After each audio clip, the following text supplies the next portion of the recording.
देश हिताचं की वाहनधारकांवर लादलेला निर्णय? कारण आपनं तर थेट या संदर्भामध्ये मोर्चा आणि आंदोलनाची हाक दिलेली. विश्वासजी, प्रत्येकाला मोर्चा काढण्याचा अधिकार असतो, मात्र शुद्ध प्रेक्षकांना किंवा जनतेला हे माहित आहे की आपल्या देशावर आज जवळजवळ आपण 16-17 लाख कोटीचं कच्चं ऑइल इम्पोर्टच्या माध्यमातून इम्पोर्ट करतो आणि फार मोठ्या प्रमाणामध्ये आहे.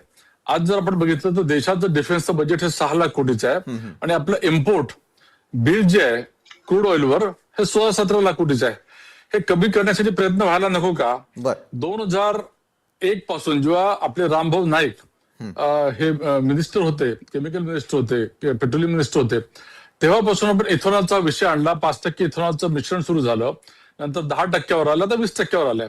आता 20% हे मिश्रण करण्याचं म्हणजे काय, तर जो काही आपला इम्पोर्ट बिलावरचा पैसा वाचणार आहे हा सरळ शेतकऱ्यांच्या खिशात जाणार आहे. कारण इथेनॉल निर्माण करणारे हे शेतकरी आहे. त्यामुळे मुळामध्ये आपल्याला इथेनॉलची आवश्यकता आहे की नाही हा विचार करणं आवश्यक आहे. जर आवश्यकता असेल तर हे पुढे टाकलेलं एक पाऊल आहे.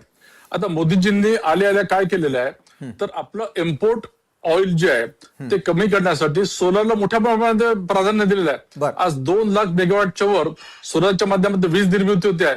आज आपलं संपूर्ण रेल्वे इलेक्ट्रिफिकेशन हे इलेक्ट्रिफाईड झालेलं आहे. डिझेल आता आपण वापरत नाही, इलेक्ट्रिक कार आलेल्या आहेत, इलेक्ट्रिक रिक्षा आलेल्या आहेत.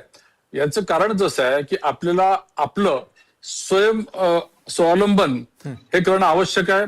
डोमेस्टिक उद्योगांना आपण चालना देतोय. जसं डिफेन्सचं बजेट जरी 6 लाख कोटीचं असलं तर डिफेन्सचं प्रोडक्शन देखील आपण भारतामध्ये केलं आहे. मला असं वाटतं की आपल्याला हे करायचं की नाही या मुद्द्यावर आधी आपण चर्चा करू, नंतर बाकीच्या गोष्टी देखील आपण बोलू शकतो. याच मुद्द्याच्या अनुषंगाने रुबेन तुमच्यासाठी पुढचा प्रश्न आहे की विश्वास पाठक यांनी सांगितलं की पंतप्रधानांनी काही पावलं का उचलली, मात्र E20 मुळे पर्यावरणाचा फायदा जास्त आहे की सामान्य नागरिकांचं नुकसान जास्त आहे? रुबेनजी,